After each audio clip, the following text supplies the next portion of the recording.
Kjo rrugë e dëmtuar në qytetin e Lezhës është rikonstruktuar vetëm pak vite më parë, por gropat janë rikthyer sërish. Të tilla janë disa në këtë qytet dhe pothuajse të gjitha i përkasin ndërhyrjeve infrastrukturore të kryera nga kjo njësi vendore në 4 vitet e fundit. Për të mbuluar këto gropa, ndërmarrja e shërbimeve gjen një mënyrë krejt origjinale dhe unike. Në vend të cakullit apo asfaltit, përdorimi i inerteve, kryesisht tulla të thyera, është gjetja më signifikative. Vetëm pak vite nga rikonstruksioni i tyre, rrugët e qytetit të Lezhës janë dëmtuar sërish.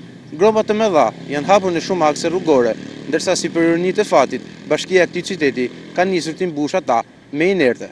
Punojësit e ndërmarrjes së shërbimeve pranë bashkisë Lezhë munduan këto tulla të thyera duke mbushur gropat vetëm 2 ditë më parë, por për dëmtimet që lën ato tek automjetet, askush nuk mban përgjegjësi, e njëkohësisht duke mos respektuar e drejta e sigurisë në lëvizje. Ndonse do të duheshin vetëm pak fonde për të siguruar të paktën cakull dhe sistemuar këtë rrugë me gropa, bashkia e Lezhës krijon më tepër shqetësim për drejtuesit e mjeteve.